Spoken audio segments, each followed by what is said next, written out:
DG2LZ Studio.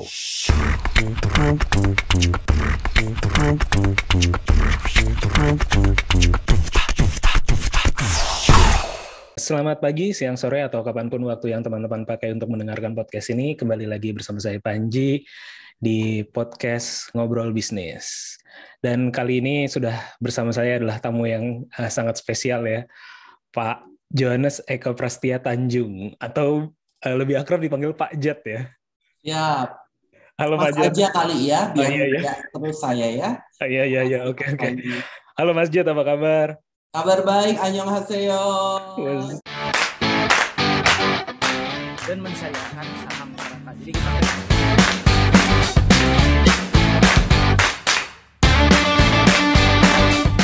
beda sama Jakarta, kalau orang Bandung tuh listing. Investasiin buat sekolah anak. Golf itu something new gitu. Saya kupu-kupu mungkin ayahku tuh satpam gitu kan.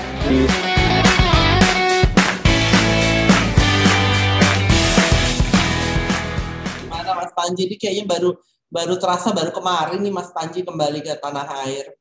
Iya betul. Aku tuh setelah meeting kita terakhir hari ya di pekan Next Rise itu aku extend sampai aku baliknya tuh baru hari Kamis.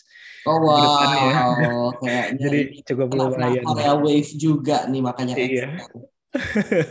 Ya bagi yang belum kenal mungkin aku perkenalkan sedikit dulu.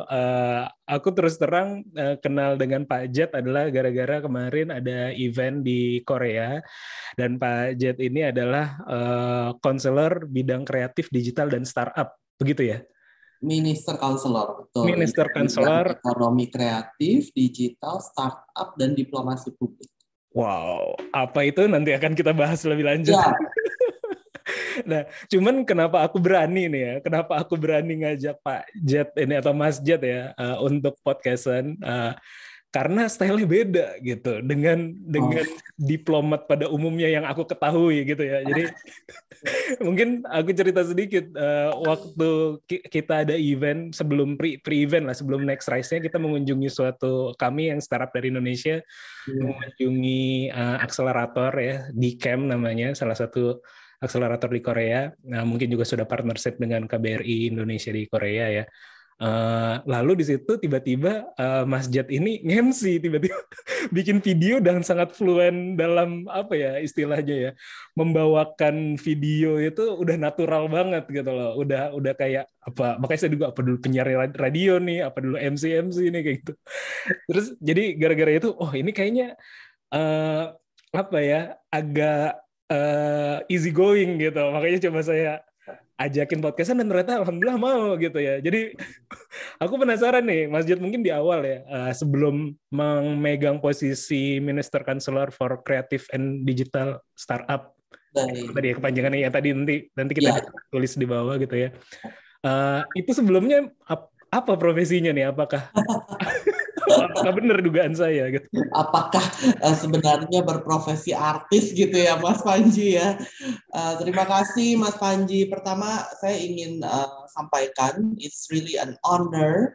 It's also humbling for me to meet Mas Panji for the first place. Pada saat Mas Panji Prabowo ini adalah pendiri ya dari startup Kiwi, berpartisipasi dalam acara Next Rise. Next Rise itu adalah eksibisi dari startup seluruh negara di dunia yang diundang oleh organisernya adalah Kementerian UKM dan Startup Korea Selatan. Jadi benar sekali startup tuh kalau di Korea Selatan ini ditangani oleh suatu kementerian. Kalau di kita juga Kominfo ya, Kementerian Kominfo.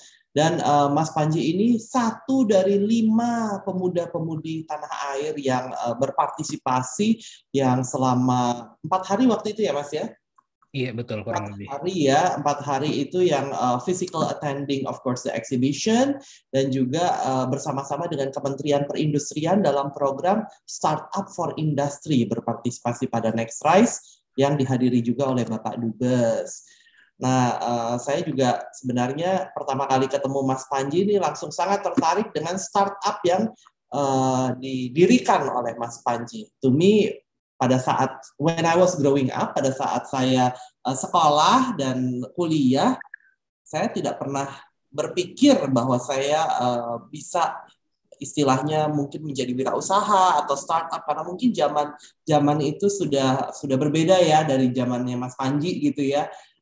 Apalagi sekarang teman-teman adik-adik milenial kalau ditanya cita-citanya jadi apa, pasti juga langsung I want to be employing myself and I want to employ others. Artinya saya ingin mempekerjakan diri saya sendiri dan mempekerjakan orang lain. Berarti harus punya perusahaan, harus menjadi wirausaha, entrepreneur, begitu ya. Nah, kalau zaman saya dulu mungkin masih yang mau jadi apa? Maunya jadi dokter, mau jadi pengacara, begitu ya. Mau jadi apa begitu. Ada mungkin juga yang ingin menjadi artis, pelaku industri kreatif, begitu. Sehingga memang saya kuliahnya Fakultas Hukum, Mas Panji.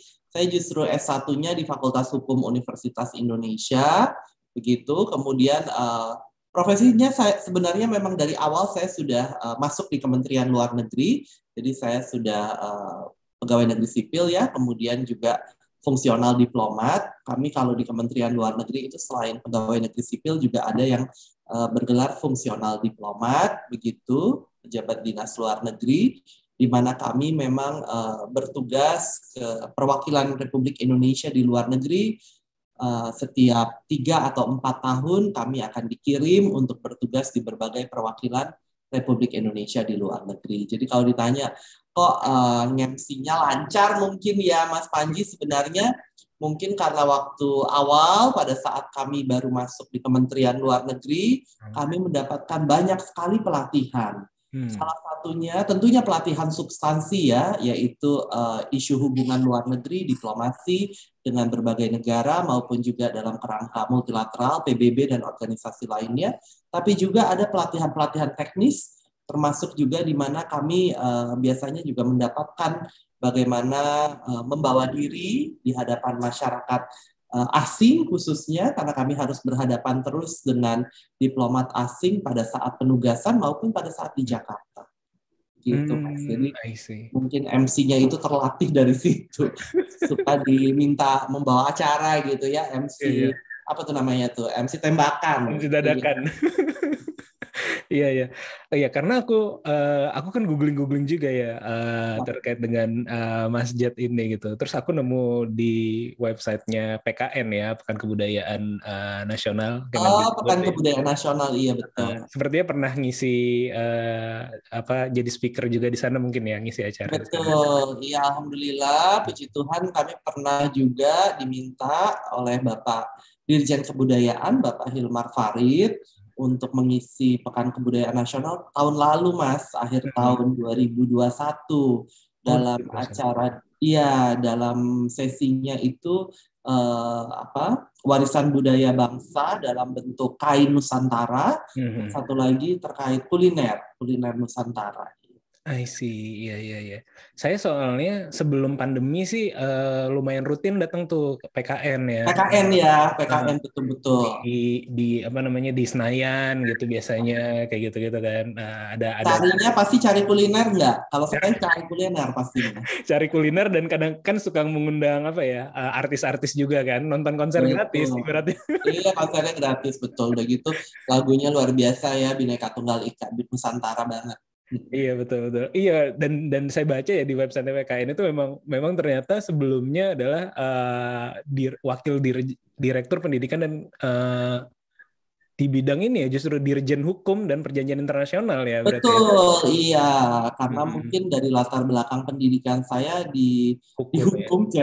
Di bidang hukum terus ya. Kalau kita nggak pernah ngomong di hukum karena kayaknya kesannya gimana sih gitu. Di bidang hukum terus, sehingga memang saya kalau di Kemenlu-nya tahun ini saya 20 tahun Mas Panji gitu. Makanya kalau boleh dipanggil Mas aja biar muda terus ya. Dahsyat. Itu S1-nya di Hukum UI ya, di Fakultas Hukum UI gitu ya. S2, S3-nya mungkin boleh diceritain juga. Di Fakultas Hukum UI, jurusannya Hukum Internasional, Mas Panji. Jadi memang mungkin pada saat rekrutmen Kementerian Luar Negeri waktu tahun 2002 memang yang dilihat sarjana hukum, latar belakangnya mungkin jurusan hukum internasional karena memang memasuki dunia diplomasi ya, jadi perlu mungkin mengetahui lebih banyak mengenai hukum internasional. Kemudian kalau S2, S3 saya udah masuk Kemlu, Mas. Jadi saya dikirim Kemlu waktu itu namanya masih Deplu ya, Departemen Luar Negeri kan. Tahun 2006 saya S2 di University of Sydney Law Faculty. Itu juga alhamdulillah sekali saya dapat beasiswa, puji syukur dari pemerintah Australia, Australian Development Scholarship, kerjasama dengan pemerintah Indonesia. Saya dapat beasiswa untuk melanjutkan S2. S2-nya juga di bidang hukum internasional, Mas. Master International Law di University of Sydney. Gitu. Nah, pulang dari penugasan itu saya kemudian pulang dari dinas belajar, saya penugasan pertama saya yang untuk ke luar negeri. Gitu. Kita sebutnya posting ya. First posting. Iya, penempatan pertama saya di Perutusan Tetap Indonesia untuk PBB dan WTO dan organisasi lainnya di Jenewa. Oh, berarti sebelum di Korea pernah di Jenewa dulu ya? Betul. Atau setelah di antara itu udah pernah di tempat lain juga belum penempatannya? Pernah magang. Jadi sebelum Jenewa itu kami itu salah satu angkatan pertama yang kemudian memulai kembali program magang, Mas. Jadi dulu pernah sekali ada program-program magang sekitar angkatan mungkin yang masuk di sebelum tahun 1981, 1982 gitu. Jadi sangat senior.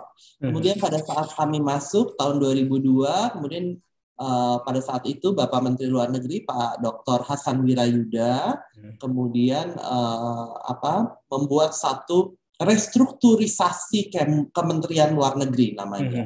Di dalam salah satu semangat restrukturisasi Kementerian Luar Negeri pada saat itu adalah Departemen Luar Negeri ya, adalah gimana diplomat yang Pratama disebutnya, diplomat Pratama ini dilatih sangat profesional, bisa benar-benar merasakan, dan bukan hanya merasakan, jadi bisa merealisasikan kalau bekerja di kedutaan besar, di konsulat jenderal seperti apa.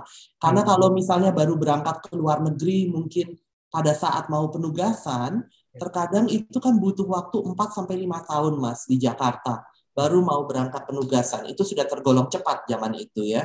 Terkadang bisa lebih lama, bisa up to 6-7 years gitu, baru mau bertugas ke KBRI.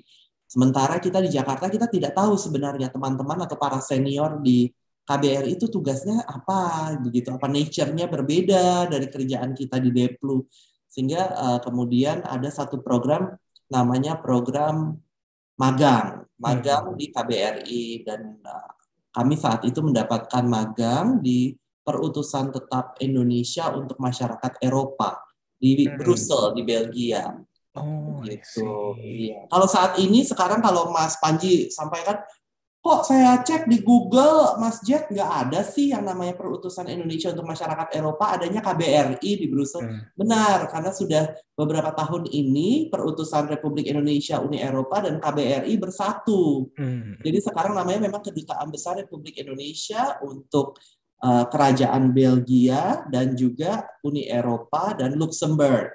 Tetapi saat kami masuk Deplu, masih ada 2 perwakilan di Brussel, di Belgia, yaitu untuk Uni Eropa dan untuk bilateral, untuk Kerajaan Belgia.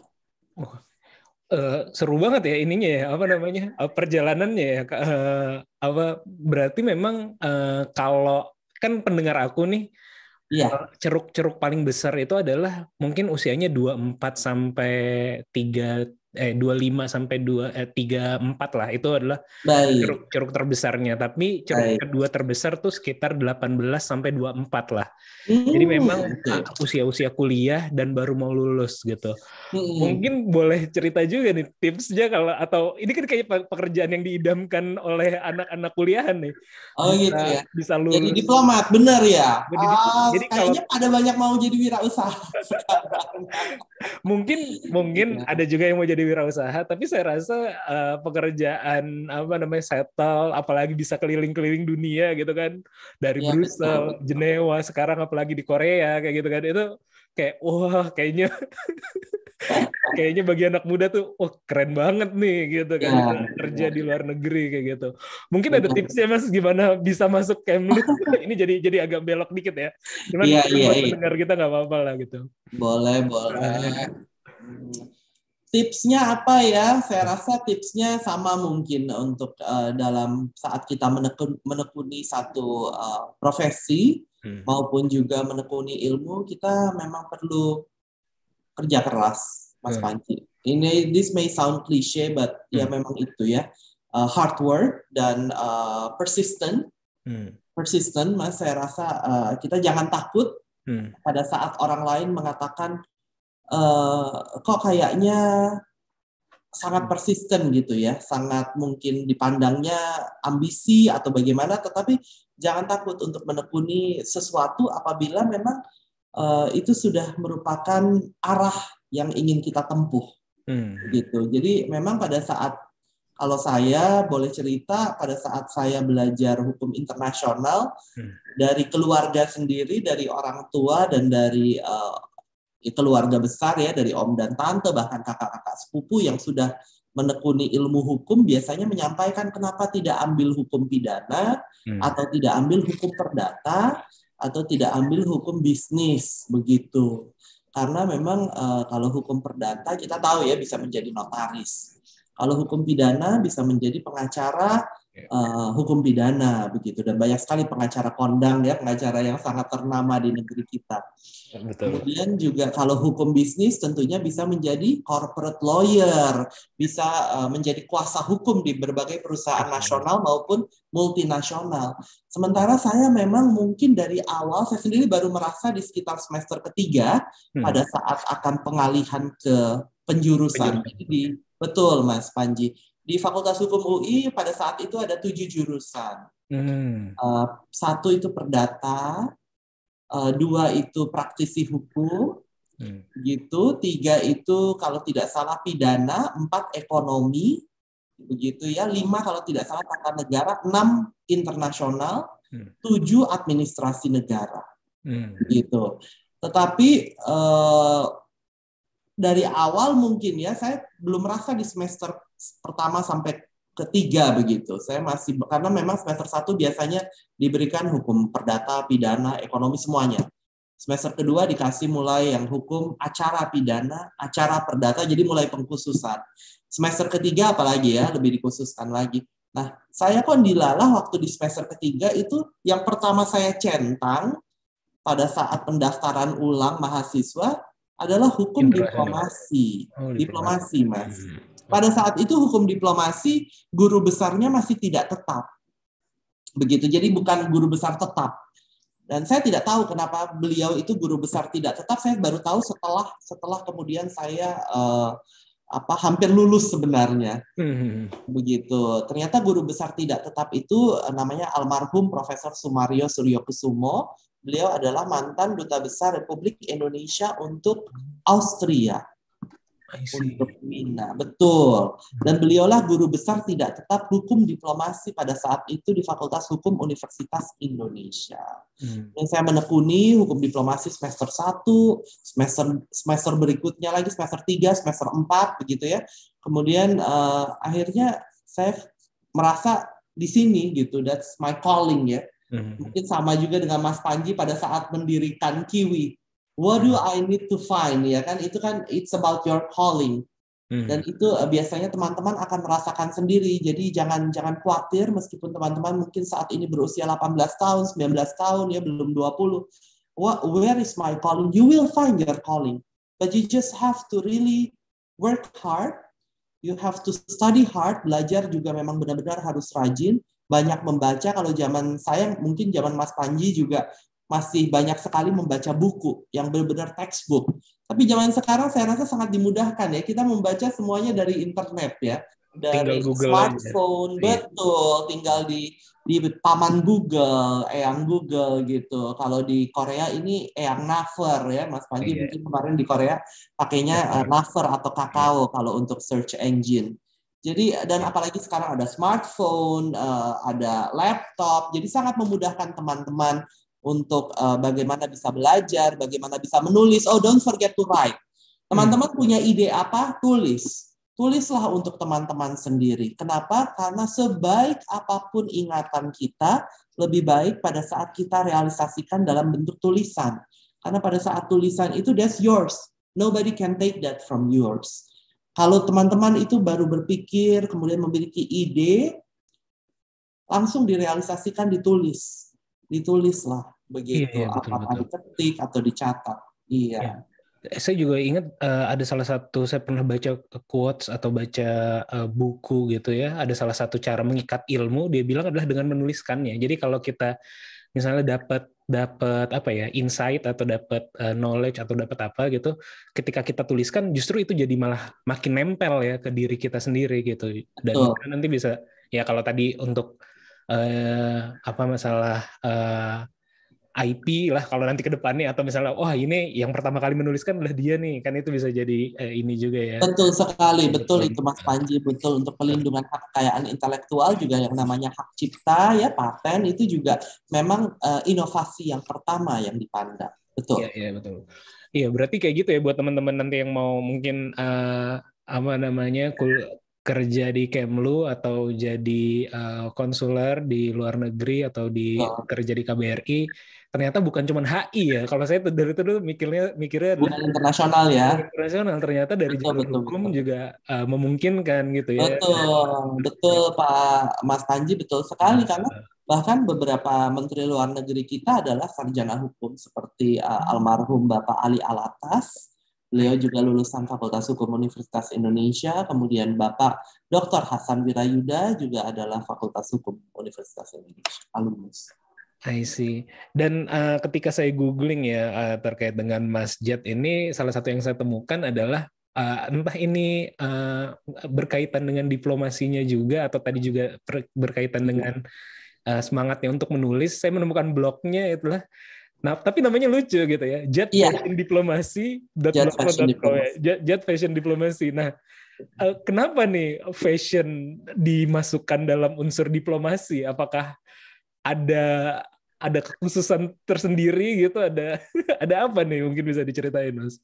Baik, makasih Mas Panji. Jadi memang sebenarnya mungkin ketertarikan saya terhadap batik ya, sebenarnya bukan fashion saja, tetapi lebih kepada fashion yang buatan Indonesia. Batik dan kain Nusantara tuh berangkat dari sejak masih kecil. Kebetulan saya lahir di keluarga pegawai negeri ya, jadi orang tua pegawai negeri begitu. Ayah pegawai negeri, ibu tuh karena mendampingi ayah kan di Dharma Wanita ya, dan ini I was growing up in the 80s. Sama. Jadi, betul, saya juga bapak saya PNS ya, ibu saya juga Dharma Wanita gitu. Ibu pasti Dharma Wanita, betul.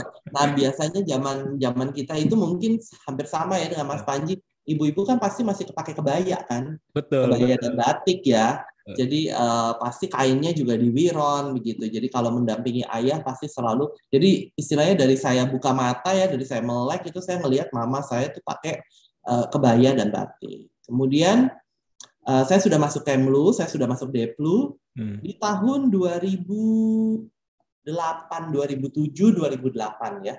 Mulai ada keributan di media massa bahwa ada negara tetangga yang ingin klaim batik sebagai miliknya. Ya. Kemudian ribut. Siapa sebenarnya pemilik batik? Gitu ya. Siapa? Masyarakat mulai pusing. Kebetulan saya mengikuti hal itu begitu. Saya pada saat itu sudah sebenarnya saya sedang bertugas di luar negeri, Mas. Sedang di Jenewa saya. 2007 sampai 2011 saya ada di Jenewa. Tapi saya terus mengikuti ya, zaman itu Google juga masih zaman-zaman Google Junior gitu ya. Maksudnya masih sangat tahap awal, tapi alhamdulillah gitu bisa selalu mengikuti perkembangan dari tanah air. Kemudian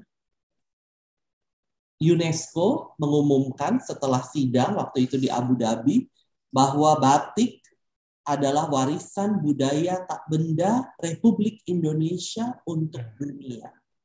I see. Ya, batik Indonesia.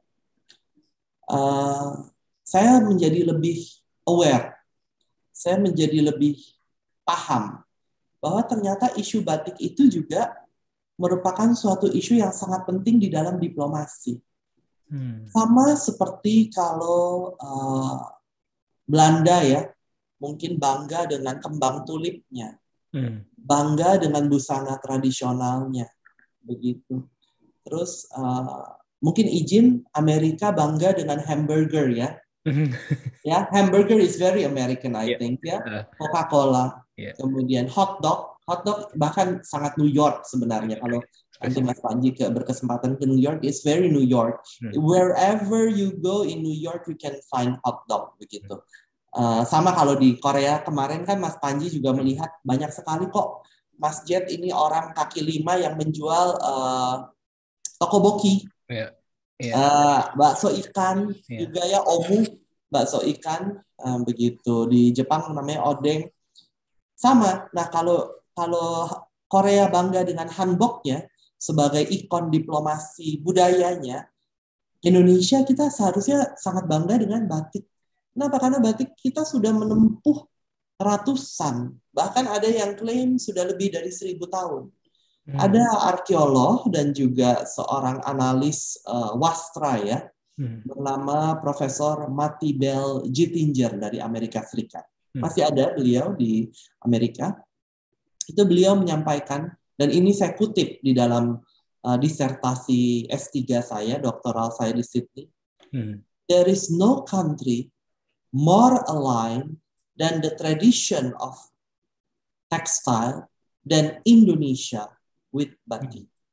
Tidak ada negara yang lebih terikat dengan tradisinya pada kain tradisional dibandingkan atau sebanding dengan Republik Indonesia dengan batiknya. Bayangkanlah, ini orang lain yang ngomong, orang asing ya. Mungkin kalau warga negara kita sendiri yang menyampaikan, paling kita bilangnya, enggak lah, mengada-ngada gitu ya. Biasanya kan seperti itu. Tapi kalau warga negara asing yang menyampaikan, justru kita, wah benar ya, orang asing saja sampai bilang seperti itu gitu kan Mas Panji. Dan kemudian saya kembali dari Jenewa tahun 2011 itu, dilalah ada kasus lagi Mas Panji. Kasusnya kalau batik kan sudah diumumkan oleh UNESCO, jadi aman lah. Ya, masyarakat memandang udah aman batik. Kasusnya apa? Tari tortor, Mas Panji, betul. Ya, dari tanah Batak, dan juga gondang sambilan, alat musik gondang sambilan juga dari Sumatera, yang menurut masyarakat mau diklaim oleh negeri tetangga, begitu, oleh masyarakat asing.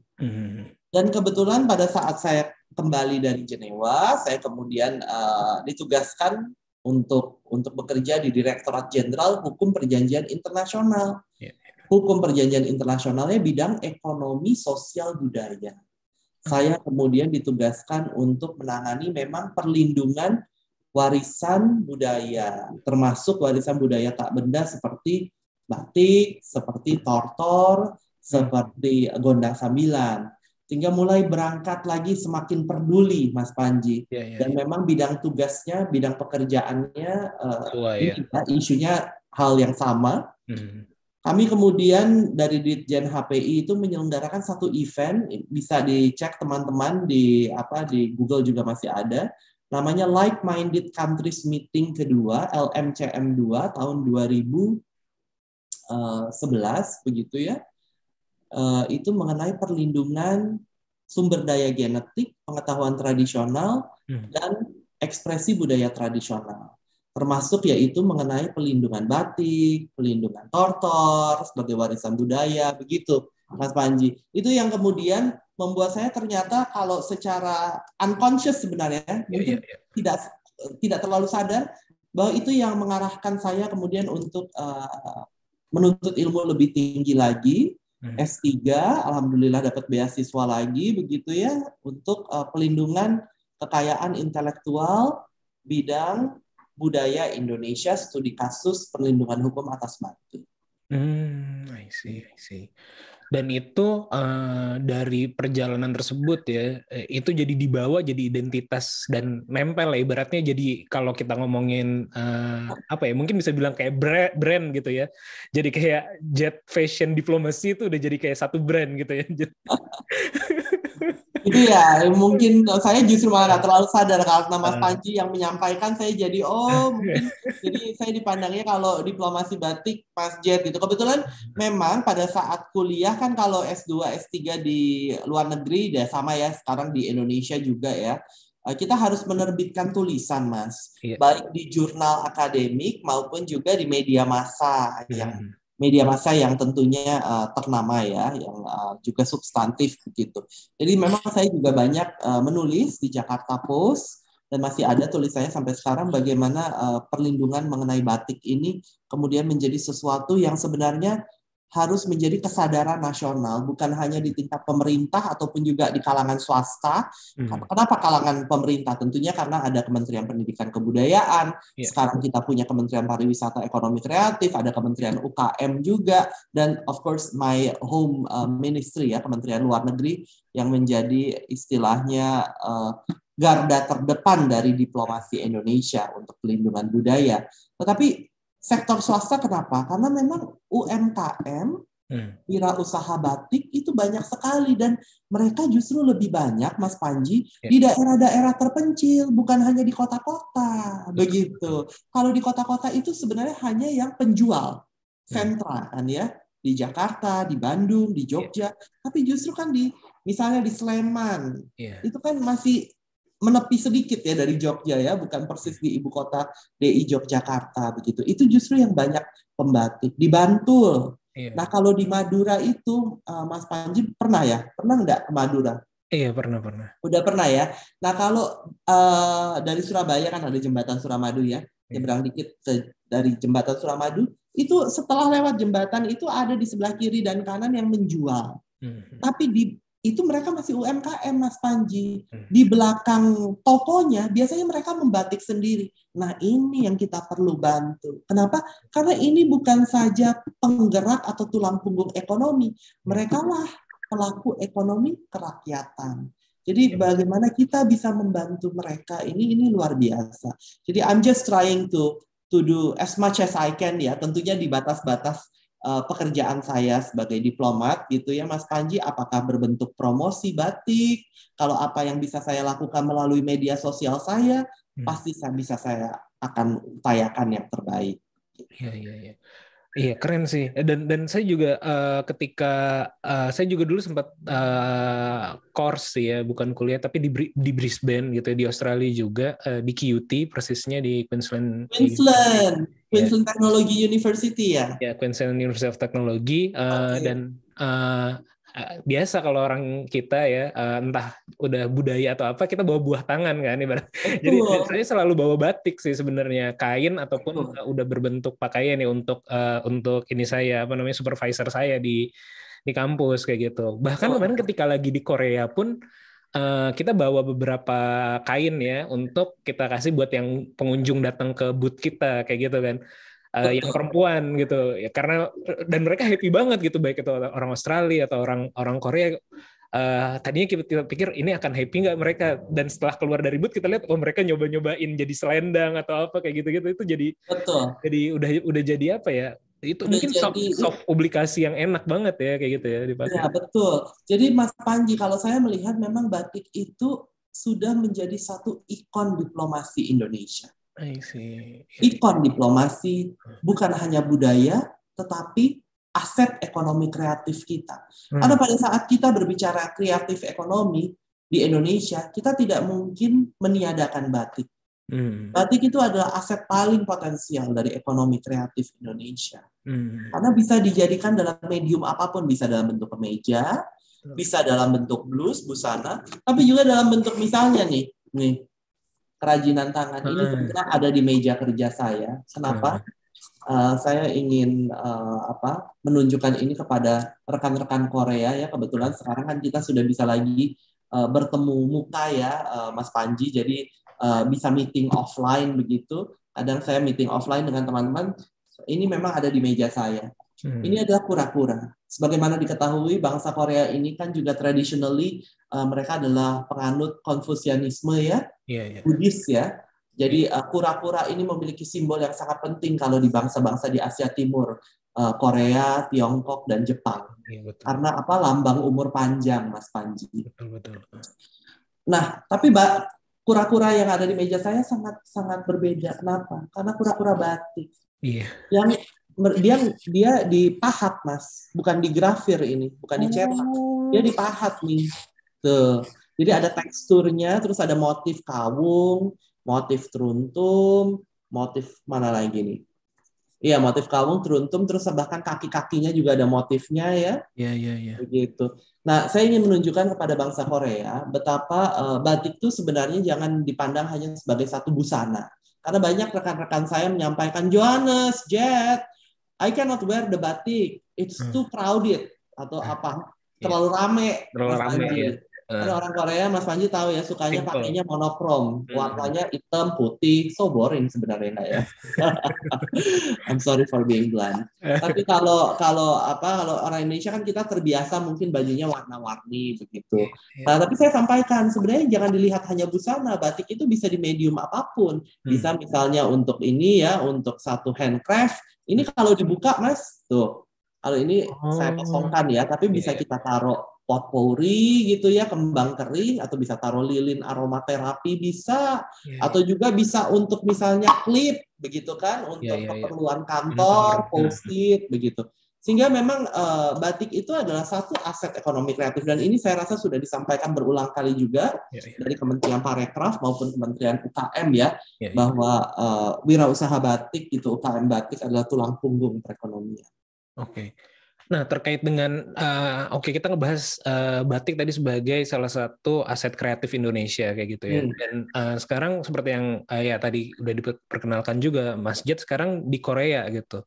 Dan salah satu mungkin bisa saya bilang pengekspor industri kreatif terbesar mungkin ya, bisa dibilang ya di dunia saat ini gitu. Maksudnya dalam artian konteks industri kreatif bukan cuman kerajinan atau kesenian, tapi juga bahkan jadi industri pop culture gitu kan.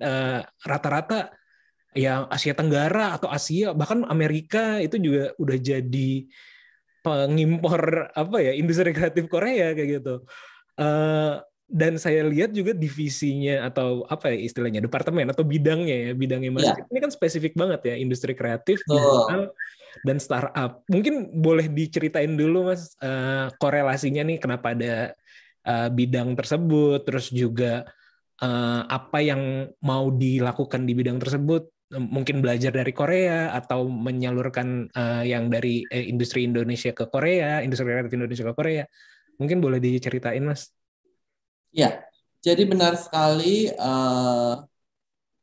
Mas Panji, untuk bagaimana kenapa fungsi ini kemudian muncul, diciptakan, adalah saya tentunya berterima kasih kepada Bapak Duta Besar Gandhi Sulistianto yang merupakan seorang duta besar yang visioner. Ya, Pak Dubes Gandhi Sulistianto ini bukan diplomat karir, Mas Panji. Kan pernah ya kemarin dikunjungi oleh Pak Dubes ya di booth-nya Mas Panji, bahkan diskusi banyak bagaimana mengembangkan startup Kiwi. Pak Dubes itu memang berasal dari kalangan pebisnis ya, pengusaha begitu ya. Dan Pak Dubes kemudian memandang Indonesia sedang memimpin G20. Mungkin Mas Panji dan teman-teman pernah dengar ya G20 itu apa? G20 adalah forum dari 20 negara dengan ekonomi terbesar di dunia. Ya, salah satunya adalah Indonesia. Indonesia di tahun 2022 ini didaulat menjadi presiden atau pemimpin dari forum G20. Dan ini pertama kalinya bagi Indonesia memimpin forum G20. Presiden Joko Widodo kemudian menegaskan ada 3 tema utama dari G20 kita. Yaitu yang pertama adalah Global Health arsitektur kesehatan global. Kenapa? Karena bagaimana dengan kondisi dunia pasca pandemi COVID-19.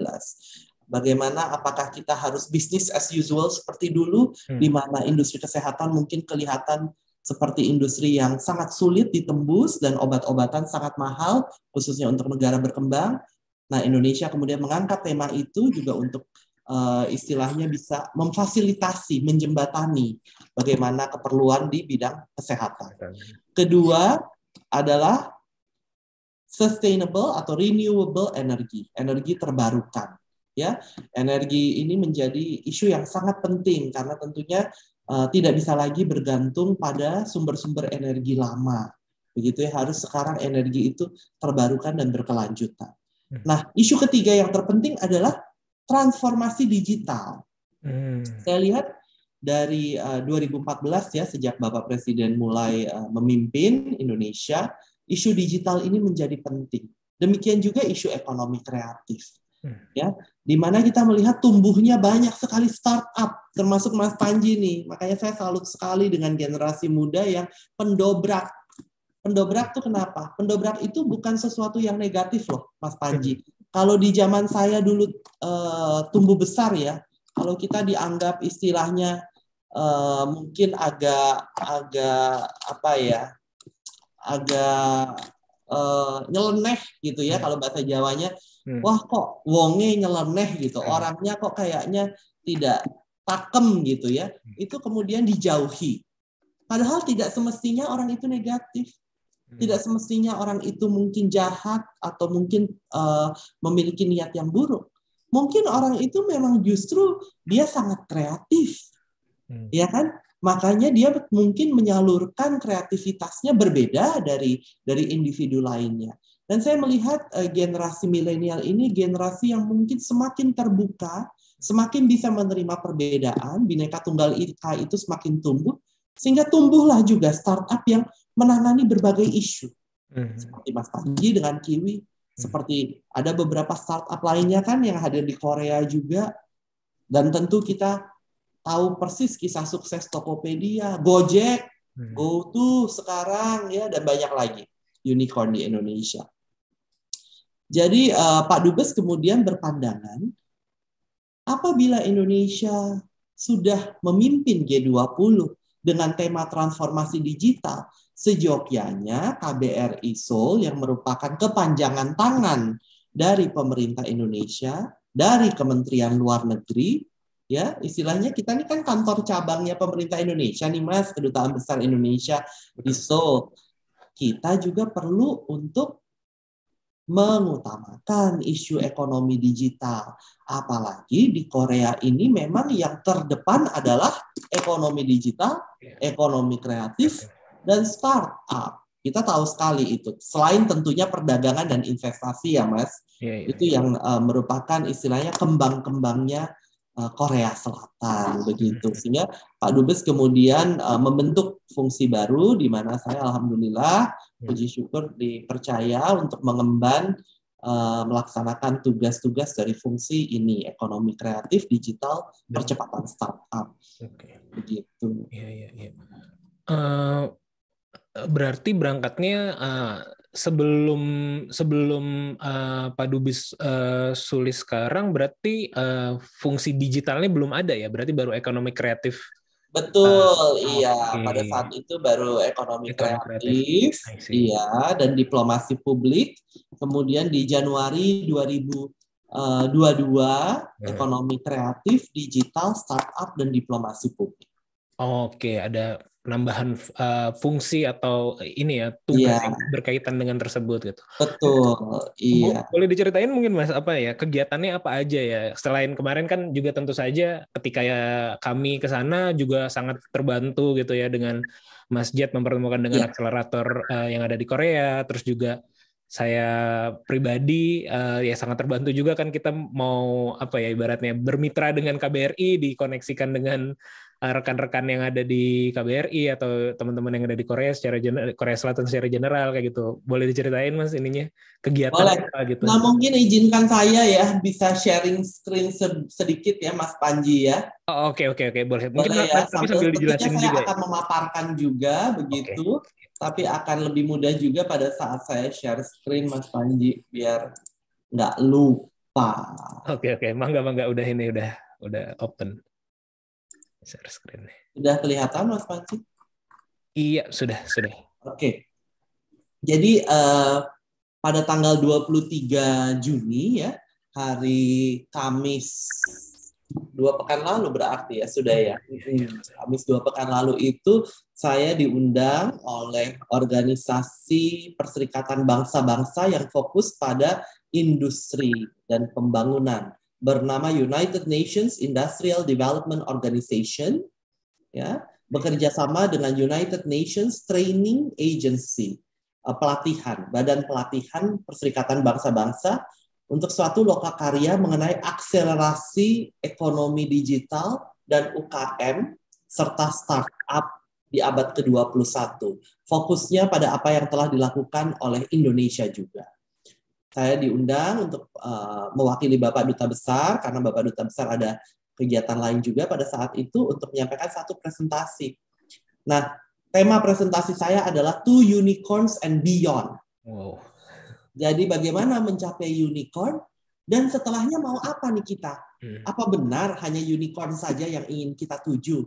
Ini pertanyaan yang selain saya sampaikan kepada Mas Panji dan teman-teman startup, juga saya sampaikan kepada diri saya sendiri. Saya andaikan gitu ya, gimana kalau saya memiliki satu startup begitu, Mas. Apa benar hanya unicorn yang ingin saya capai? Nah, saya sampaikan langsung ke lanskap ekonomi digital Indonesia ya. Populasi kita tahu ini ya 277,7 di bulan Januari, kita ada 277,7 juta jiwa rakyat Indonesia. Ini menurut catatan Biro Pusat Statistik. Ya. Kemudian kita adalah negara keempat pengguna internet terbesar, sekitar 197 juta pengguna internet. Jadi negara keempat terbesar di dunia. Di mana UMKM merupakan porsi yang sangat besar dari pembangunan ekonomi Indonesia. Pasar dari situs e-commerce kita adalah terbesar di Asia Tenggara, yang memegang hampir 50% dari total pasar kawasan Asia Tenggara. Tetapi, however, startups with savvy minds, startup seperti yang dipimpin oleh Mas Panji yang sangat savvy itu smart ya Mas, smart and wise ya kalau kata orang teman-teman di Inggris begitu, pasti tahu bahwa negara kita jangan dipandang hanya pasar dong, ya kan? Betul tidak? Mas Panji kenapa ingin ikut pada saat itu di kegiatan eksibisi Next Rise di Seoul? Bukan karena Mas Panji hanya ingin mengundang investor atau venture capitals dari Korea kan? Tetapi Mas Panji sendiri sebagai pendiri startup memiliki satu cita-cita dan harapan untuk akses pasar Korea. Now, that's entrepreneur. Itu wirausaha. Bukan hanya pasar kita yang dimasuki, tapi kita pelakunya bisa masuk pasar mereka. Bukankah demikian?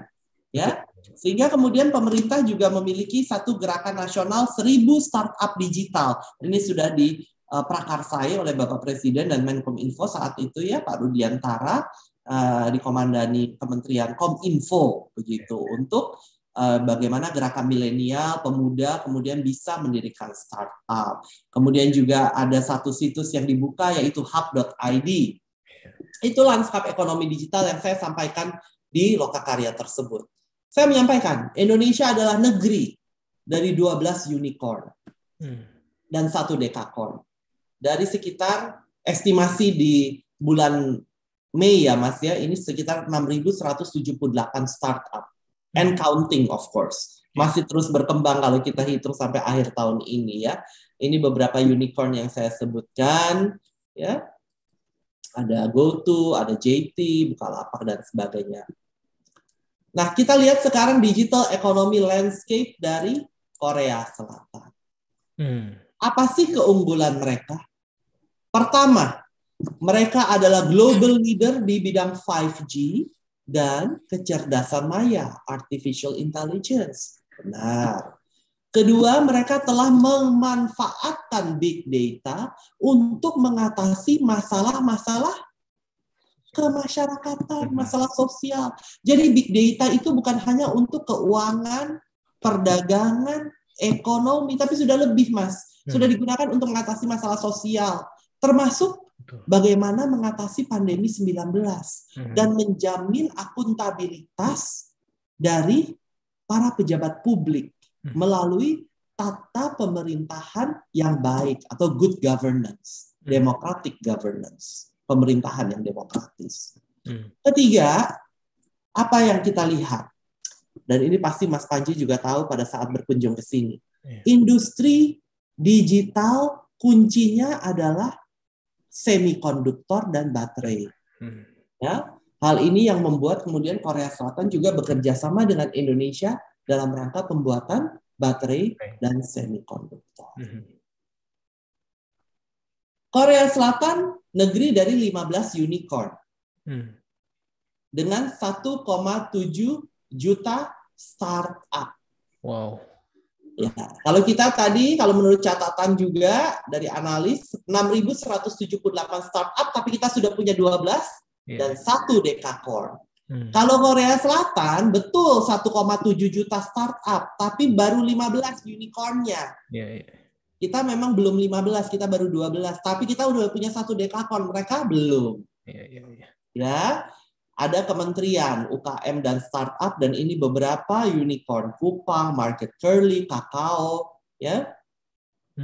Nah, kalau kita melihat, wah luar biasa ya Korea tuh, udah gitu, udah punya 15 unicorn, startup 1,7 juta.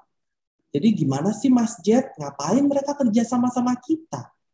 Oh, jangan salah Mas Panji dan teman-teman. Korea membutuhkan Indonesia sebagaimana Indonesia memerlukan Korea. Kenapa?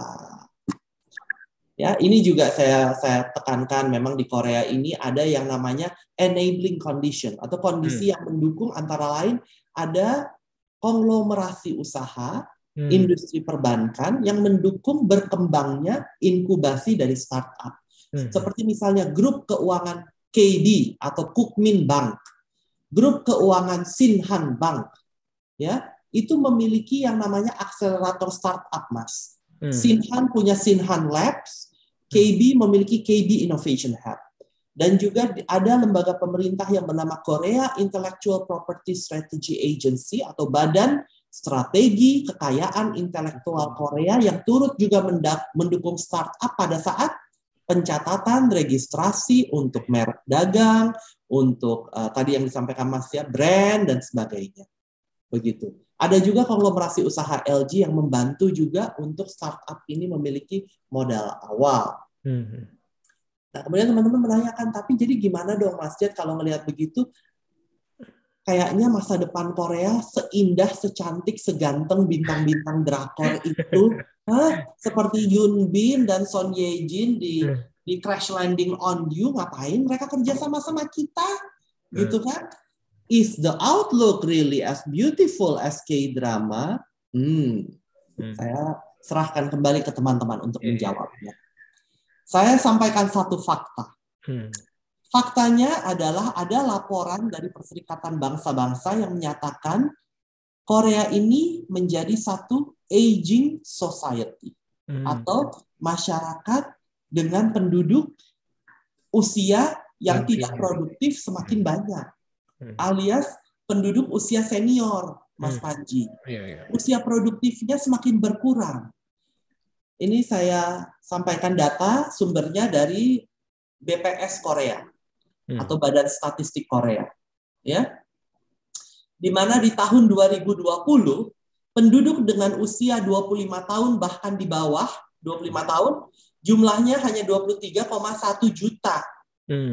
Penduduk di bawah usia 15 tahun hanya 12 juta bahkan menurun. Yang banyak apa? Yang banyak adalah penduduk berusia 65 tahun atau bahkan di atas, sekarang udah 18% dari populasi. Ingat, penduduk mereka jumlahnya sekitar 51 juta jiwa. Kita bulan Januari kemarin tadi kan saya sampaikannya 277,7 juta jiwa and counting. Mas. Dan kita akan memiliki bonus demografi di tahun 2030 sampai 2050. Di saat tahun Indonesia Emas, 100 tahun Indonesia Merdeka, Centenary Indonesia, 2045, kita sedang mengalami dan menikmati bonus demografi. Di mana penduduk usia produktif jauh lebih tinggi dari usia non-produktif. Sementara mereka di tahun 2003, ini Mas, di tahun 2060 penduduk usia di atas 65 mereka akan mencapai 40,1. Wow. Artinya 100 rakyat penduduk usia produktif berusia 15 sampai 64 tahun, bagi mereka 64 masih produktif, mind you, akan mendukung 80,6 rakyat yang berusia di atas 65. Luar biasa kan perbandingannya, rasionya kan, Mas? Nah, bagaimana mereka tidak membutuhkan kita? Apa iya semuanya bisa dilakukan oleh kecerdasan maya atau robot? Iya. Iya kan? Iya, betul. Sementara Indonesia land of productive people, young people. Jadi, so do Korean digital economy players and startup industries need Indonesia? Absolutely. And so do Indonesians. Kita juga memerlukan Korea. Oleh karena itu, melalui investasi di bidang ekonomi digital, ekosistem startup, dan juga penciptaan lapangan kerja yang menghasilkan tentunya pendapatan yang lebih tinggi dan alih pengetahuan. We both need each other. Bukan salah satu, tetapi dua-duanya kita saling membutuhkan. Nah, ini kemudian berangkat kepada isu di mana Bapak Presiden di bulan Juni kemarin ya, Bapak Presiden sudah membuka secara resmi pabrik mobil Hyundai Motor Manufacturing Indonesia yang memproduksi mobil listrik, electric vehicle made in Indonesia semuanya, buatan Indonesia, dan yang akan mengendarai para pimpinan negara, kepala pemerintahan G20 pada saat KTT G20 nanti di Bali. Bapak Presiden pada saat itu menyampaikannya bahwa pemerintah Indonesia sedang membangun satu ekosistem mobil listrik dalam skala besar yang akan meliputi dari hulu ke hilir, Mas, sektornya. Jadi bukan hanya mobil, kalau ekosistem itu kan semuanya, Mas, termasuk semikonduktor, baterainya, kemudian charging, mobil charging ini ilustrasi dari electric vehicle charger ya. Ya, ini di depan Kementerian Koordinator Perekonomian, Mas. Ini mobil yang sekarang parkir di depan Kementerian Koordinator Perekonomian Indonesia ya, di Jakarta. 50% harga mobil listrik tergantung baterai. Betul. Harga baterai akan lebih murah apabila diproduksi dan pabriknya ditempatkan di Indonesia. Kenapa? Karena kita rakyatnya jauh lebih banyak toh, ya kan? Dan penduduk usia produktif kita juga lebih banyak. Bagaimana mungkin semua akan dilakukan oleh robot misalnya apabila hanya di Korea? Oleh karena itu kolaborasi berikutnya yang kita harapkan juga misalnya mengenai pembangunan charging station di seluruh pulau di Indonesia, kemudian juga pengisian secara non tunai,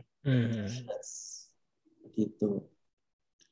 Nah, ini tadi isu prioritas yang saya sudah sampaikan ya kepada Mas Panji. Jadi itu yang menjadi memang tolak ukur dari mengapa fungsi ekonomi digital ini kemudian juga menjadi perlu, dan banyak sekali hal-hal yang kemudian sudah sedang ongoing dan bisa dikerjakan, Mas Panji. Salah satunya kami bangga sekali yaitu di bulan April kemarin, hanya beberapa bulan setelah fungsi kami dibentuk, kemudian sudah ada penandatanganan MOU kerjasama ekonomi digital yang perdana, yaitu antara satu startup Korea, dan startupnya juga seperti Kiwi, Mas Panji, baru berdiri sekitar 3-4 tahun, namanya Rico, dan dia fokus pada bidang manajemen limbah, manajemen sampah. Sampah merupakan masalah besar di Korea, sama seperti di Indonesia. Bagaimana mereka manage? Ternyata semuanya melalui big data, AI, 5G, begitu Mas. Sangat smart. Dan kita kemudian mempresentasikan begitu ya kepada perusahaan di Indonesia, ada yang tertarik, rupanya Sinarmas Land tertarik, kemudian tanda tangan dengan Resource Connector, di mana ini akan segera ditindaklanjuti melalui kunjungan dari pendiri Resource Connector ini ke Indonesia untuk membangun di Indonesia di lingkungan pabrik Sinarmas. Dan tadi juga Mas bertanya ya apa saja yang sudah dikerjakan begitu ya. Ini juga nih Mas, ini pada saat di bulan Mei kemarin Bapak Dubes berkunjung ke Kakao. Kakao mungkin Mas tahu ya, kalau di Korea ini nggak pakai WhatsApp Mas, kita pakainya Kakao, text messaging begitu. Nah Kakao ini ternyata pendirinya sangat terinspirasi oleh apa? Pulau Bali. Iya benar Mas Panji. Jadi kantornya, headquarternya Kakao justru dibangunnya di Pulau Jeju, bukan di kota Seoul, bukan di kota Busan, bukan di kota-kota perdagangan, justru di Pulau Jeju. Yang menurut pendirinya Pulau Jeju ini persis Bali, the Bali of Korea. Dan bahkan arsitekturnya itu menyerupai eko arsitektur yang dikunjungi pada saat pendirinya itu datang ke Bali. Begitu. Beliau yang menyampaikan sendiri kepada Bapak, dan kita sedang jajaki juga kerjasama antara Kakao dengan pelaku industri digital di tanah air.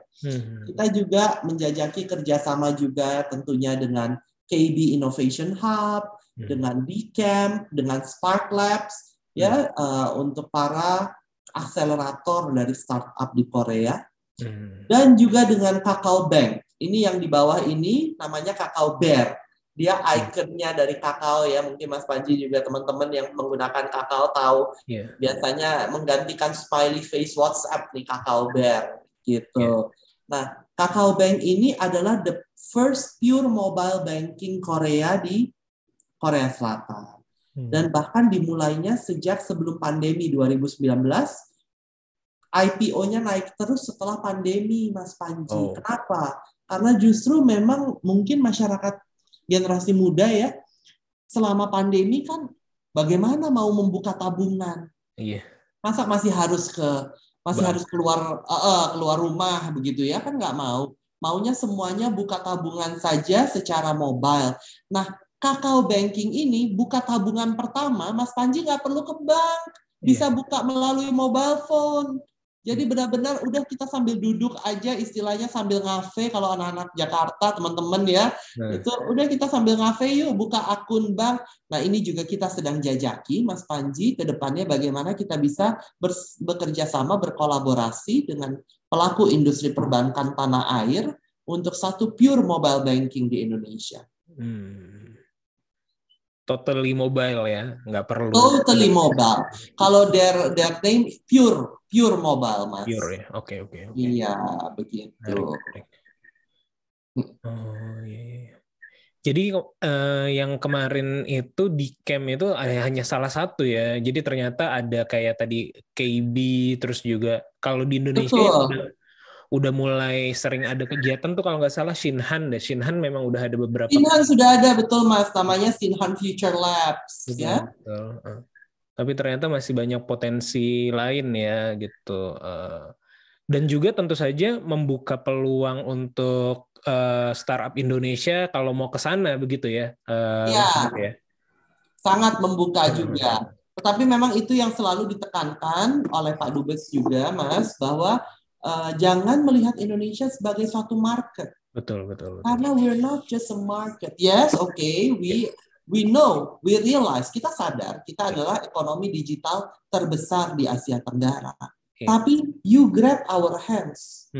Belajar juga sama-sama. Kita temenan nih. Bagaimana kita bisa bermitra, di mana ya harapan kita startup seperti Kiwi, Mas Panji, dan startup teman-teman lainnya juga bisa masuk ke pasar Korea. Saling bertukar pengalaman, saling bertukar ilmu. Begitu. Jadi jangan Koreanya saja yang masuk ke kita ya Mas ya. Kita nggak belajar. Iya. Dan sebenarnya kalau saya pribadi kemarin memang satu market penetrasi market ke Korea, karena permasalahan yang saya yang mencoba solusikan kan memang global terjadi di mana-mana. Yang kedua adalah partnership sebenarnya Mas. Jadi kalau saya lebih nyari misalnya karena kita ada hardware juga gitu. Korea kan terkenal dengan hardware-nya gitu, kayak Samsung, LG dan lain-lain gitu. Kita nyari supplier juga ibaratnya dari sana, kalau mereka bisa supply yang custom, yang sesuai dengan yang kita pakai, yaitu kayak win-win juga lah, kita dapat partnership. Exactly. Mereka juga, betul Mas. Itulah kata kuncinya. Dan teman-teman, untuk teman-teman yang mungkin masih sangat muda ya, yang sedang masih sekolah, sekarang sedang kuliah. Win-win is the keyword yang baru disampaikan Mas Panji. Jangan win-lose. Dan jangan kita di pihak Indonesia yang berada di pihak losing atau pihak kalah. No, it's time for us to also be the winning parties. Become win-win part of the solution. Be part of the solution. Don't be part of the problem. Ya, jadi bagian dari solusi masalah, bukan bagian dari masalah. Iya, saya juga jadi ingat juga. Jadi saya kebetulan ini juga ya ngebantuin ada organisasi nirlaba juga di Indonesia, namanya tuh MIKTI. MIKTI ini pendirinya juga kalau nggak salah tuh Pak Indra Utoyo ya. Dulu beliau adalah di Telkom, terus di BRI, sekarang di Alobank juga kalau nggak salah gitu ya. Baik.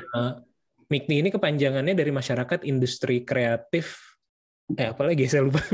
Masyarakat Industri Kreatif dan teknologi informasi atau digital. Jadi kurang lebih sebenarnya seperti fungsinya Mas Jet gitu, fungsi industri kreatif dan fungsi digital kreatif dan startup kayak gitu. Mungkin nanti saya coba konekin ya. Jadi saya kenal dengan sekjennya sekarang atau ketuanya juga kenal sih. Barangkali bisa ada kolaborasi nanti ininya ya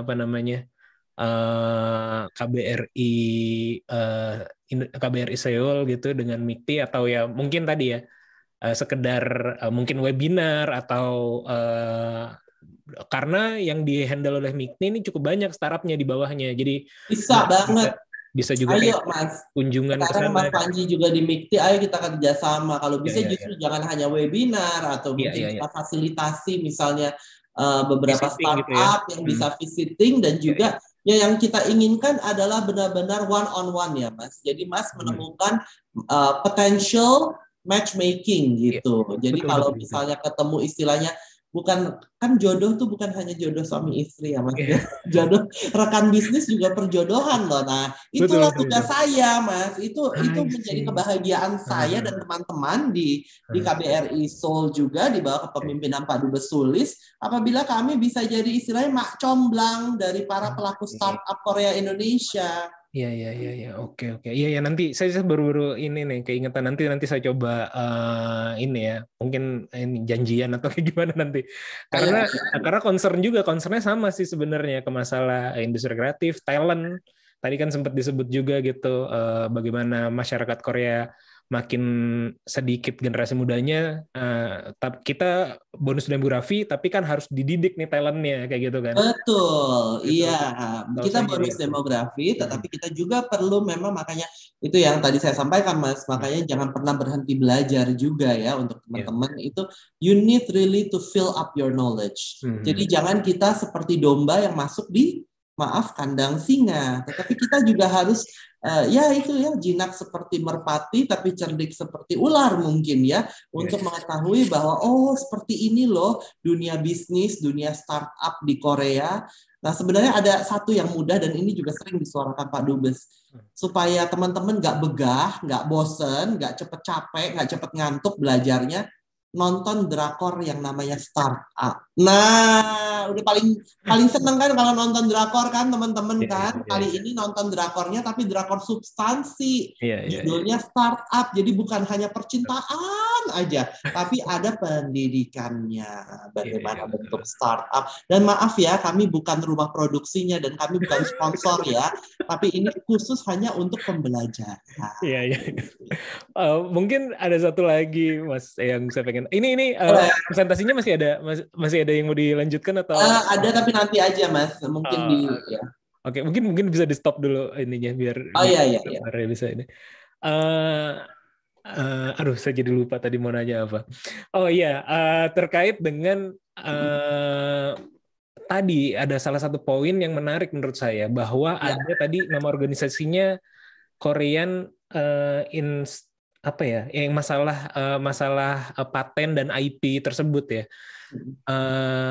Apa kepanjangan tadi saya lupa. Cuman itu saya kan kemarin ketika ke Korea juga diskusi dengan teman-teman researcher yang ada di Korea, researcher Indonesia yang ada di Korea gitu. Ada beberapa kawan yang lagi PhD, yang lagi kerja di Korea. Saya ketemu di coffee shop gitu dan ngobrol mereka juga sangat menekankan bahwa kalau di Korea itu, kalau mau bikin bisnis, kamu tuh harus mendaftarkan IP-nya dulu, baik itu brand, merek, atau bahkan kalau udah ada berbasis teknologi itu adalah paten kayak gitu ya, intellectual property yang berbasis teknologi kayak gitu, daftarin patennya. Nah, kalau menurut Mas Jet, kenapa ya sudah jadi sebegitu gentingnya? Bahkan kalau menurut mereka adalah sebelum daftarkan legalnya, PT-nya gitu, mereka udah individu-individunya udah mulai masuk ke paten, masuk ke IP yang kayak gitu-gitu. Sedangkan kalau di kita kan kayaknya masih belum tuh. Kalau di Indonesia ya masih belum jadi concern gitu. Baru ya penting legalnya dulu deh, nanti paten, IP dan lain-lain menyusul gitu. Tapi kalau di Korea lebih dikejar lebih awal kayak gitu. Menurut Mas Jet kenapa tuh kayak gitu? IP awareness, Mas. Kesadaran kekayaan intelektual sudah sangat tinggi, bahkan di tingkat usia dini. Anak-anak itu begitu mereka elementary ya, mungkin kalau TK belum lah. Tapi kalau elementary ini saling contek-mencontek misalnya ya Mas ya. Dan ini makanya mereka highly competition dari usia dini. Kalau kita lagi ujian misalnya, mereka lagi ujian, itu kan sekarang mereka juga ujian banyak sudah pakai tablet ya. Temannya mau nyontek kan lebih gampang justru. Kirim aja ke Kakao ya. Mereka kan gunakan Kakao. Oh ini jawabannya ini A, B, C, D, E. Kirim ke Kakao gitu. Mereka nggak mau. Mereka bilang, no, this is mine. Why should I share to you? You didn't study last night. Dalam bahasa Korea, tentunya dalam bahasa Hangul ya, mereka menyampaikan, kamu kan nggak belajar tadi malam. Kenapa kamu nonton K-pop? Kamu udah tahu hari ini mau ujian, kamu belajar. Jadi mereka menyadari bahwa mereka bisa mencapai peringkat pertama, peringkat kedua, peringkat ketiga, ya itu ya top 3, itu karena kerja keras. Dan oleh karena itu mereka menghargai karya mereka. Menghargai karya mereka artinya perlu apresiasi dari kekayaan intelektual, Mas. Ide, inovasi berangkat dari ide. Nah, kalau di kita, yang penting maaf ya, ini mungkin bluntly ya saya sampaikan. Kadang-kadang kan kita kalau yang saya lihat ya, bukan saya tapi teman-teman yang misalnya penjual batik nih Mas ya, desainer. Teman-teman saya yang desainer tuh biasanya menyampaikan, aduh yang penting kejual dulu deh Mas Jet. Jadi kita tahu nih reaksi pasar. Kalau misalnya kemejanya apa motifnya yang laku tuh misalnya motif parang begitu. Ya kita musim ini kita parang terus aja. Kalau memang di musim depan juga orang masih suka parang, ya parang lagi begitu. Jadi mungkin yang dilihat adalah selera pasar dulu. Tapi kalau di Korea ini saya melihat bahwa dari setiap individu yang ditekankan juga adalah kreativitasnya. Sehingga di match Mas, selera pasar oke, kreativitas juga oke, sehingga selalu inovasi. Nah itulah yang saya sampaikan, mungkin kita memang perlu saling belajar.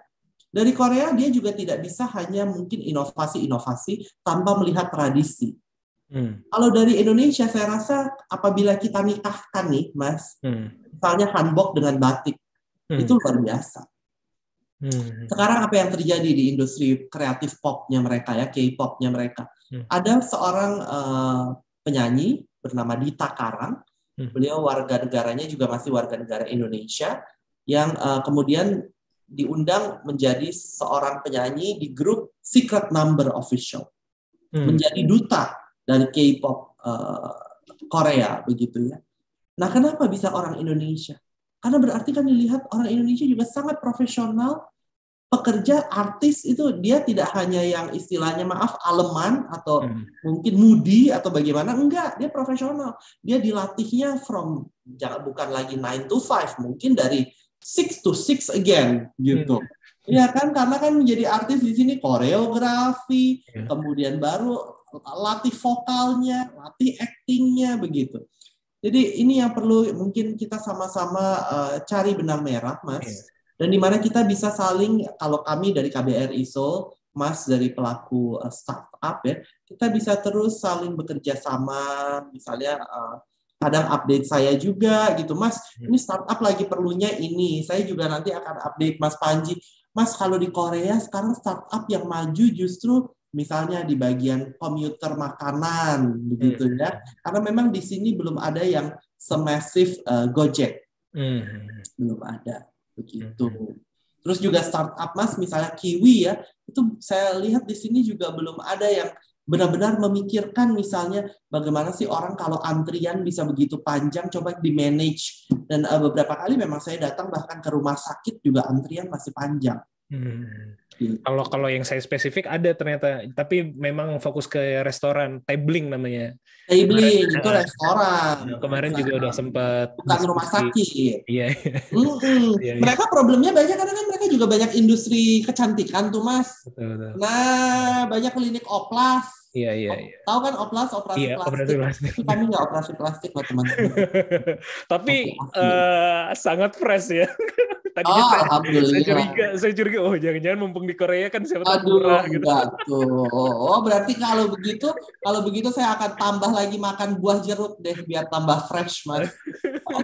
Oke, Mas, itu takeaway-nya menarik banget sih bahwa awareness terkait dengan intellectual property ya, bahkan sebelum bisnisnya berjalan gitu. Makanya kemarin juga ketika saya ke Korea gitu, Korea Selatan gitu, saya beli barang atau ada beberapa itu memang desainnya unik-unik gitu. Jadinya saya tadinya pikir-pikir ini berarti kalau mendengar cerita teman saya tuh berarti udah semua tuh sudah registered ya, sudah terlindungi IP-nya ya. Berarti kayak logo, desain, bahkan juga mungkin model kayak gitu tuh udah didaftarkan ya. Makanya kompetisinya jadi lebih tinggi lagi, orang biar nggak nyontek, berarti bikin sesuatu yang baru kayak gitu, men-trigger kayak gitu. Dibanding kalau di kita kan tadi nyontoh aja yang lagi laku apa, ya udah gue bikin yang miripnya deh atau nah itu Mas, itu mungkin juga kita bisa terus mengembangkan, belajar juga bahwa ya jangan takut kita berkreasi gitu.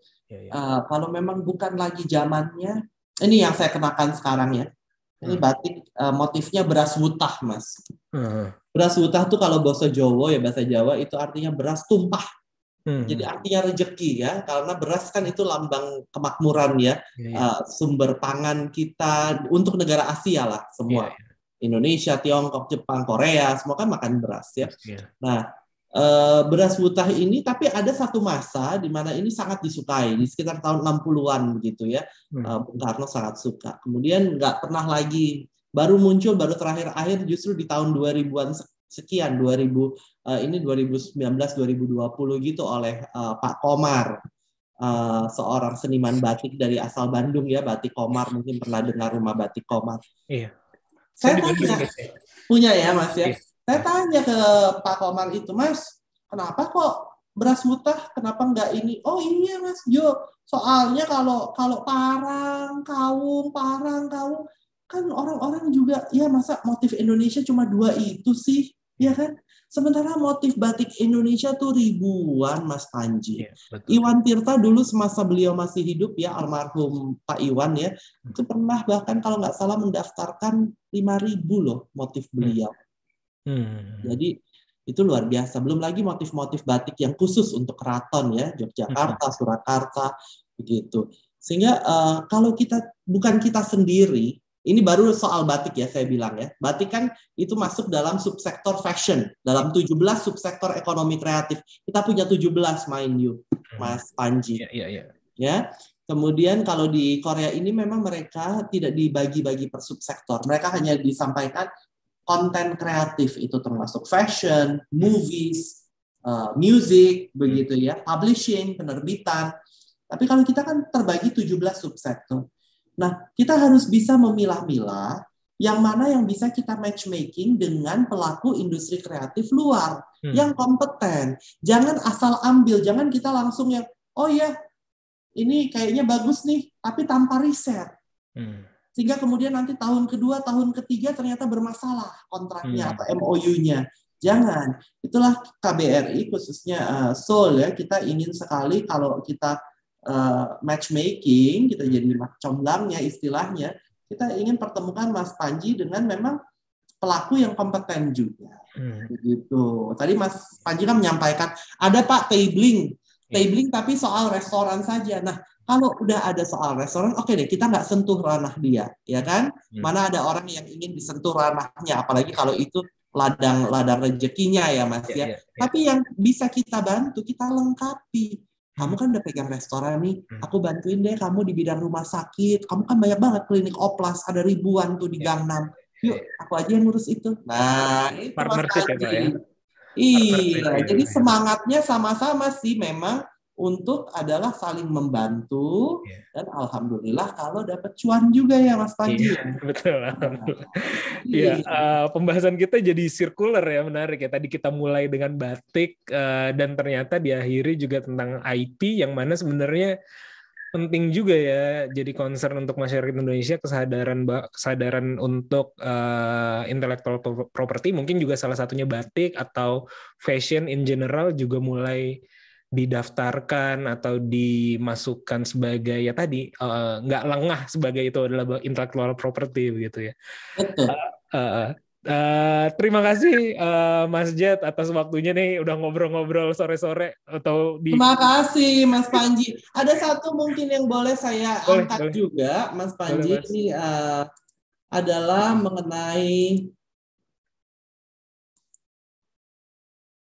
Next Indonesia Unicorn, ya. Oke. Next Indonesia Unicorn ini adalah satu event di mana nanti KBRI Seoul juga akan turut mendukung, insya Allah di awal Agustus. Ini acaranya sendiri di Bali 31 Agustus sampai tanggal 2 September tahun 2022. Tema besarnya adalah Unleashing Indonesia's Potential as Asia's Web3 Investment Destination. Sudah pernah dilakukan summit sebelumnya di tahun 2019, begitu ya. Nah, kalau yang nanti ini International Summit 2022, ini benar-benar event setelah 2 tahun pandemi. Jadi banyak sekali akselerator maupun unicorns dunia yang skala internasional ingin datang ke Bali untuk bertemu dengan tidak hanya startup yang large scale, tapi juga yang junior startup. Jadi ayo teman-teman, kalau bisa ikut semua ya, untuk bertemu juga tentunya dengan startup yang dari Korea. Kami sendiri akan in charge untuk para pelaku startup dari Korea, begitu ya, juga akselerator yang diundang untuk hadir di Bali. Then we gonna do the real matchmaking in Bali, begitu ya. Mudah-mudahan kalau mereka terbuai begitu kan juga dengan angin sepoi-sepoi di Pantai Kuta gitu, kayaknya bisa jadi menghasilkan MOU yang insya Allah ya mendatangkan manfaat untuk teman-teman pelaku startup Indonesia. Oke. Nah ini yang tadi izin saya sampaikan Mas Panji. Jadi perjalanan dari transformasi digital ini tidak bisa hanya di forum G20. Tetapi justru kita memandang teman-teman generasi muda, generasi milenial untuk bisa juga mengadopsi transformasi digital menjadi bagian dari kehidupan sehari-hari kita. Misalnya apa? Mudah sih. Kalau di kita nih di KBRI juga semuanya sudah ada namanya elektronik disposisi. Alias kalau ada komunikasi misalnya dari Jakarta, Pak Dubes perlu kan mengalih tugaskan kepada kita gitu ya, menugaskan kita, itu udah nggak pakai cetak lagi, kita nggak pakai print kertas, kita semuanya elektronik dispo, jadi kayak email aja, Pak Dubes tinggal e-dispo, misalnya kalau soal ekonomi kreatif digital ke saya, soal ekonomi investasi perdagangan ke rekan saya, begitu. Nah itu sebenarnya kan mudah, tapi ya memang perlu kita biasakan. Kemudian Indonesia dan Korea tahun depan nih Mas Panji, kita sangat bahagia karena tahun depan 2023 akan menandai 50 tahun hubungan bilateral Indonesia-Korea. Kalau bahasa kerennya Golden Jubilee gitu. Kita jangan kalah ya sama negara lain ya, katanya ada Golden Jubilee juga. Nah, jadi ini waktunya untuk seize the momentum. Raih momentum itu. Makanya kita senang sekali Mas Panji, teman-teman startup ya, ini bisa datang ke Korea kemarin dan bisa melihat sendiri dan bisa merealisasikan untuk ke depan apa yang bisa kita kerjasamakan. Jadi misalnya seperti Kiwi Startup, kalau boleh Mas Panji juga tidak hanya di bidang Kiwi, tidak hanya di bidang misalnya antrian begitu, tapi juga di bidang-bidang lainnya yang bisa memberikan solusi untuk masalah sosial masyarakat. Misalnya, pasca pandemi COVID-19 ini, apa yang sangat kita perlukan? Gaya hidup sehat. Apa gaya hidup sehat itu? Jalan, moving, Kita kan seringnya duduk, termasuk saya ini ngomongin ke diri saya sendiri loh teman-teman. Saya ini seringnya duduk depan monitor kayak sekarang, nge-zoom gitu kan. Apalagi karena pandemi kan nggak susah ketemu orang ya 2 tahun kemarin. Nah, tapi kan kita perlu moving. Berarti perlu apa? Oh, kalau di sini Mas Panji udah ada tuh yang menciptakan juga meja supaya orang kalau misalnya ngetik ataupun Zoom meeting seperti ini sambil berdiri. Nah, saya pingin deh suatu hari saya pingin dengar berita dari tanah air yang menyampaikan, ada anak usia 18, 19 atau bahkan 20 tahun gitu ya, startup pertama di Indonesia yang membuat meja itu mungkin dari bambu atau dari bahan kayu yang sustainable, ya kan? Yang memang membuat orang jadi sehat tuh, sering berdiri, sering bergerak begitu. Atau mungkin inovasi jam hand touch yang bisa mengukur. Kalau misalnya teman-teman bilang, Pak, tapi itu kan ada Pak jamnya misalnya yang produksi negara mana gitu. Ya, then produce something that is signaturely yours. Digitally also merupakan memiliki DNA Indonesia. Nah, kemudian ada juga yang perlu saya tekankan di sini bahwa UMKM jangan merasa terancam. Bahwa UMKM dan juga startup justru harus merasa ini saatnya untuk meraih momentum. Jangan merasa terancam dengan digitalisasi, tapi justru ride on that digitalization. Gunakan era digitalisasi ini untuk meraup keuntungan dan juga untuk alih teknologi, alih pengalaman, alih pengetahuan kepada teman-teman yang lebih junior juga, lebih muda. Tidak ada lagi yang disebut individualitas. Kita sekarang zamannya kolaborasi. Nah, zamannya kolaborasi artinya perlu kemitraan. Kemitraan tidak hanya antara pemerintah, tapi tentunya pemerintah dengan swasta, akademisi, startup, dan juga tidak ada yang namanya one size fits all memang. Jadi tadi kita berdiskusi dengan Mas Panji, kalau di Korea nih ada kebijakan kekayaan intelektual. Orang mau buka startup, dia udah mikir dulu mengenai IP. Tapi tidak bisa juga kita menyampaikan bahwa hal ini yang benar dilakukan. Karena memang semua startup ini kan berangkat dari keunikan masing-masing. Seperti Mas Panji mendirikan Kiwi, kenapa? Karena pernah mungkin mengalami dulu masalah antrian, gitu kan? Pernah menjadi orang ke-1000 di dalam nomor antrian itu. Ya ampun, kapan kita bisa ketemu loketnya, begitu ya. Jadi dari masalah yang kita alami yang kemudian menjadikan kita menjadi pakar dan bisa menyelesaikan, memberikan satu solusi untuk masyarakat. Dan akhirnya tujuan terakhir, Mas, dari ekonomi digital dan startup Indonesia. Apa benar, saya ingin tanyakan kepada Mas Panji, apa benar menjadi unicorn itu satu-satunya tujuan atau ada yang lain? Kalau saya lihat dari teman-teman startup saya, termasuk Mas Panji ini sangat inspiratif, ada yang lain. Apa misalnya? Ya betul, kesejahteraan. Tapi kesejahteraannya bukan hanya untuk Mas Panji, kan? Bukan hanya untuk COO, bukan hanya untuk semua officials Kiwi.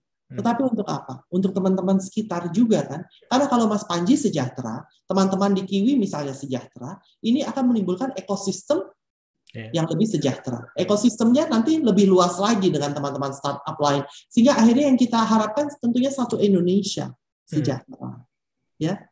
Nah, ini yang kita sebut dengan leaders create leaders. Leaders attract leaders. Ini yang juga kami selalu tekankan, Mas, bahwa pemimpin Indonesia akan menciptakan generasi pemimpin berikutnya. Jadi justru jangan kita saling, males kita, nggak mau kita pelit ilmu, takut nanti kesaing sama dia. Jangan justru. It's not the era of competition, it's the era of collaboration. When you collaborate, you reach higher and bigger aim. Don't forget that. Betul. Jadi ini menjadi food for thought, makanan pertimbangan untuk kita semua yang bisa kita resapi. Juga ada yang dinamakan tujuan pembangunan berkelanjutan atau Sustainable Development Goals, antara lain pengentasan kemiskinan, kesejahteraan untuk semua, pendidikan untuk anak-anak usia dini, ya, penguatan gender empowerment. Ini adalah merupakan tujuan-tujuan yang sudah termaktub di dalam Perserikatan Bangsa-Bangsa, di mana Indonesia juga merupakan salah satu pencetus. Betul. Super sekali, Mas Jet nih ya.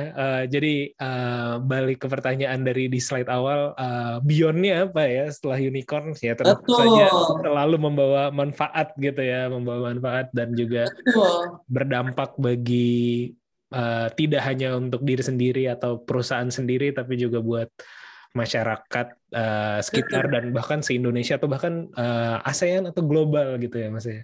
Iya betul, saya rasa ini juga sejalan dengan semua keyakinan dan agama ya Mas.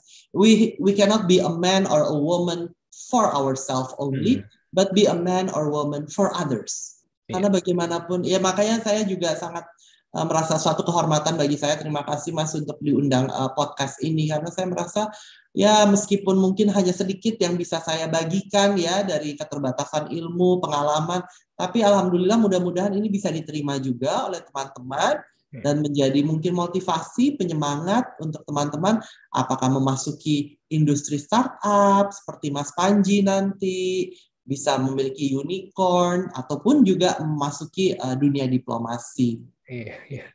Oke, terima kasih Mas Jet sekali lagi atas waktunya. Jadi agak lebih panjang daripada yang saya perkirakan nih, tapi nggak apa-apa. Mudah-mudahan tidak mengganggu waktunya. Tetap semangat terus. Udah malam berarti kan di sana udah jam 18.35. Senang sekali kok Mas. Kalau makanya justru memang kalau podcast enakan sore-sore ya, biar udah urusan kantornya udah beres. Meskipun nanti setelah ini kantor lagi, Pak. Waduh, budayanya kerjanya luar biasa sekali. Iya tuh. Nah ini Mas, ini yang tadi saya di paparan juga ada pali-pali. Orang Korea tuh pali-pali Mas, cepat-cepat gitu. Semuanya cepat-cepat. Nah tapi kita jangan salah, kita juga kadang-kadang perlu menikahkan antara pali-pali dengan alon-alon. Kenapa? Karena pada saat pengambilan keputusan, kita juga perlu secara bijaksana kan. Jadi bukannya kita memperlambat, tapi kita pertimbangkan dengan bijaksana. Begitu. Tentunya tidak perlu lambat, tapi juga tidak perlu ekspres. Betul. Ya, gitu. Tidak perlu tergesa-gesa ya. Betul, kuncinya. Oke, terima kasih sekali lagi Mas Jet. Terima kasih juga yang sudah mendengarkan podcast ini sampai akhir. Semoga obrolan kami, buat saya sendiri sih banyak banget insight-nya ya, food for thought dan macam-macam juga buat saya pribadi. Mudah-mudahan buat teman-teman yang mendengarkan juga. Sampai ketemu di podcast Ngobrol Bisnis episode selanjutnya. Bye. Bye, terima kasih Mas Panji. Kamsahamnida. Jawabnya apa tuh? Jawabnya apa? Kamsahamnida. Kamsahamnida aja. Sama-sama. Bye. Go mau, fighting.